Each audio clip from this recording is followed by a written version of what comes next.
Harry Josephine Giles is a writer and performer from Orkney living in Leith. Their verse novel Deep Wheel Orcadia has come out with Picador in October 2021, so that's brand new.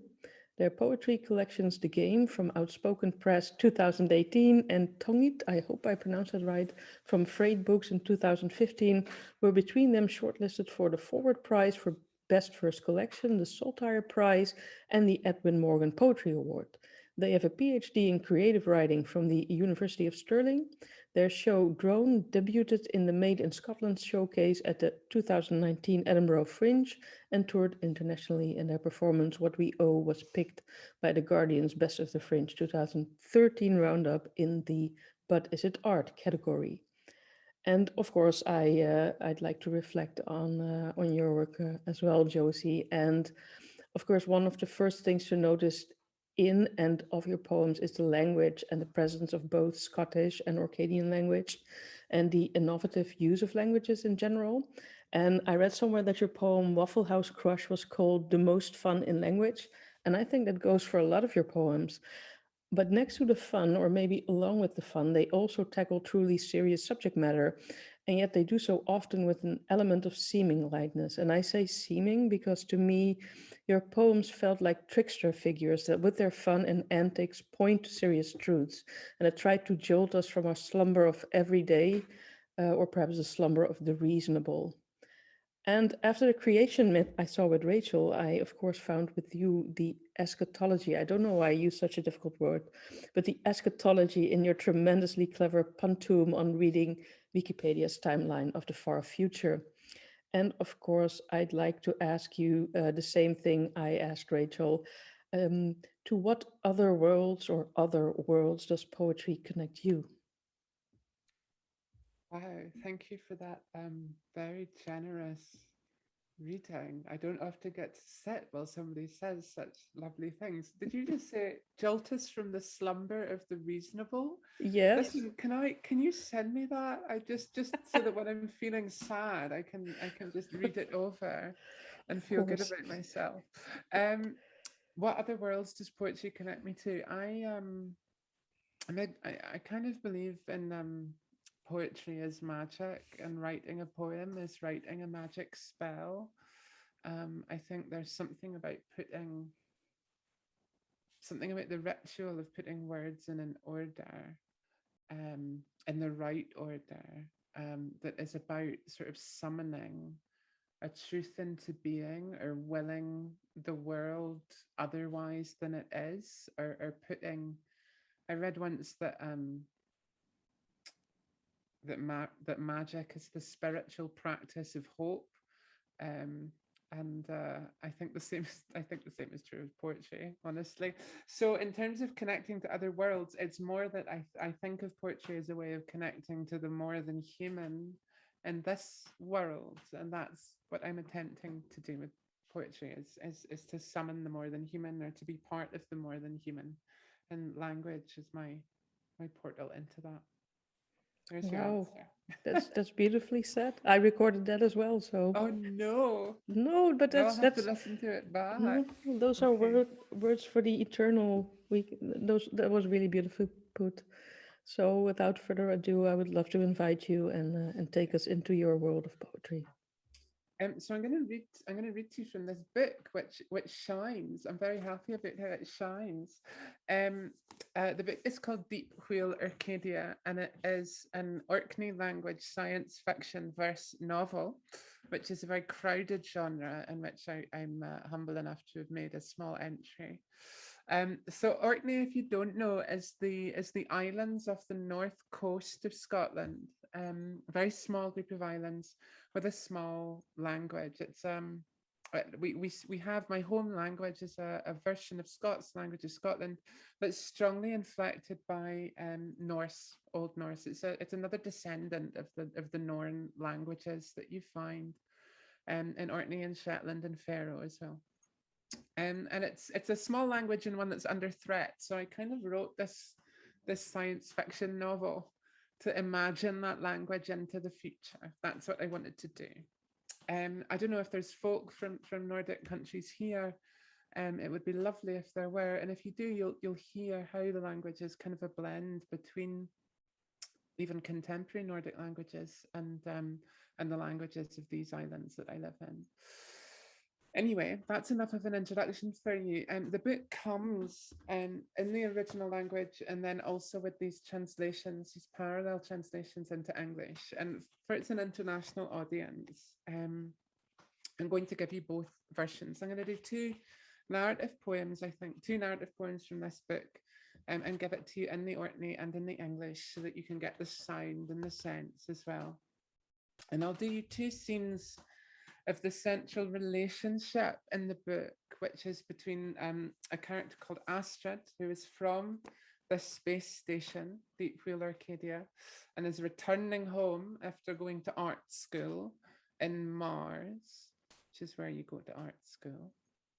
And a character called Darling, who is from Mars originally, and is coming to this space station Arcadia for the first time. So that's all the setup you need. I know that was quite a lot of setup, but hopefully it'll be worth it for you. So I'll do the poem in the Orkney, and then I'll do it for you in the English. And the first one I'll do is the first poem in the book. So this is kind of setting the scene of where we are and who we're with. Astrid Docks. The chime of the tannoy is what tacks her back, for it is no changed. Nae more is the words summoning her to the airlock. Her words, it shows no heard for 8 good year. She watched the deep wheel approach, grey green, its central station turling yet, and then the yellow yacht in. Pidi bolus tedded rin its ring. Peer heeds trang with yawls, with glams, and fun the gleep between out by and in, close and slaw. But only knew with this sound does she ken where she is.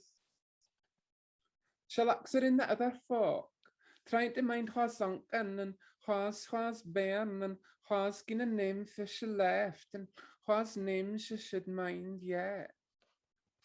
And Astrid looks to another body, standing at the fuzzy screen, tall, pale, read here rafsy Martian style, gaping at the sight. She could be a student for college, but no like Astrid that wants to watch her and kind of does know. She's fearful bonny and wildlike for Mars, but here are the ramps poly habitat, so in her space she's an awful query soul. The visitor looks her in and grins at Astrid, that looks away, no kenning what way they met and come and joy. The chars of the transport happen, a gant thrumming the bones of the ship, a cord when the gangway connects. Astrid's teen, a peedy and whitey life on her back, and when she steps into the airlock, she catches the grief for what will come, if the pursuer can offend their peace. And I'll give you that same poem in the English. Astrid Docks. The chime of the tannoy is what brings her back, because it hasn't changed. And neither of the words summoning her to the airlock, her words, which she hasn't heard for 8 good long years. She watched the deep wheel approach, grey-green, its central station still turn, twist, whirl, spinning against about before the yellow gas giant. Little bolas rope moor married around its ring. Pierheads, full, active, intimate with yawls, with gleam points, lights, and found the chasm cleft between outside and inside, closing lax slowly. But only now, with this sound, does she know where she is. She looks around the other folk, trying to remember nor reflect well who is a stranger weird, and who is whose child, and who's taken a name since she left, and whose name she should remember, no, reflect well.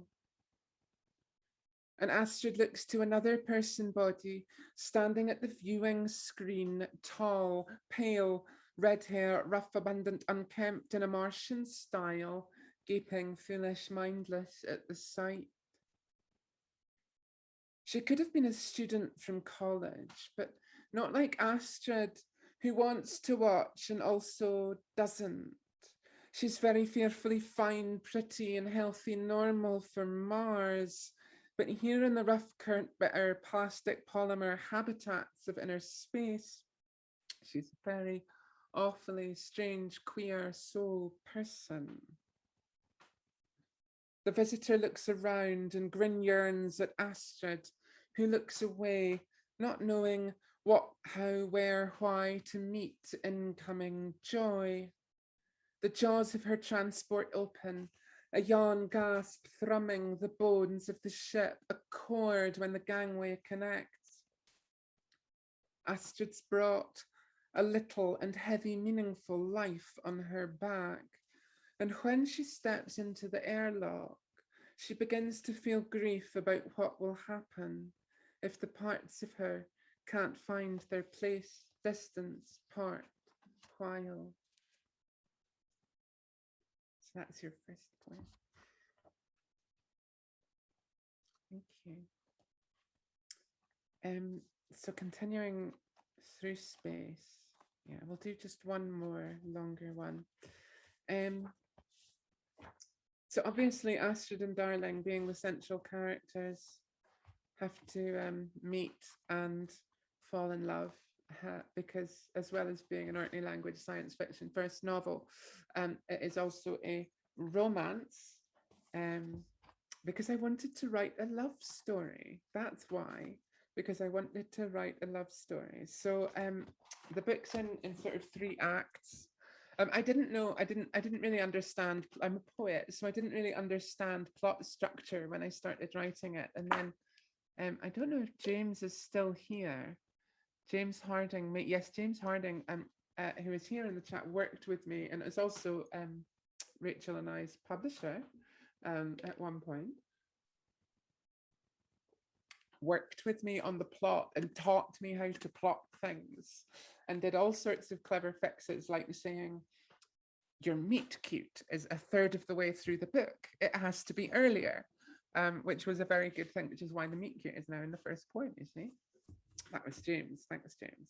It was much better now. Anyway, so I'm now going to move a third of the way through the book, where we move from meet cute to, well, the scene that happens a third of the way through a romance. So here we go. And again, I'll give it to you in the Orkney, and I'll give it to you in the English as well. Technically, I think this scene is supposed to be 2/3 of the way through a romance film. I haven't checked my plot Bible yet, but I think James will forgive me for moving it up. Astrid meets the visitor, Darlene. Astrid sketching the yawls that appear hidden central, cautious and acting under a pilot light, when Darlene, no look in, snappers a twat her, danging her stylus as over the skatey deck of the pier. They watch the gadgets hurl into the cliffs, Darlene spellbound into Astrid's scut. Darlene's hyposaurus and offers of credit as gabsy as Astrid's reassurance is blade. I want no use in them. Better a suit. Darlene tries to mark the fighty transition from shock to blether with, are you visiting too? And guards something always more precious gang. But with the offer of tea, Astrid gives to Darlene what she's wanting, louses the fools in her speaking, nods and smiles when Darlene yatters on about community, the community, fills the visitor's lugs with a new aldness so her station home speaks what she does not ken.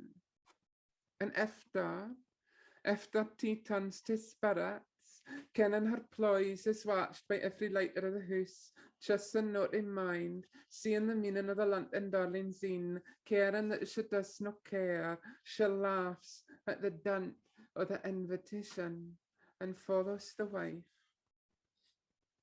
their touchings, stimmery, joy, triflin, aglin, and error, hexen, delight.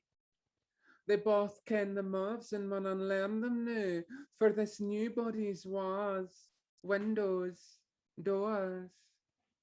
Astrid takes a guffle Mars again, and darling, discovery.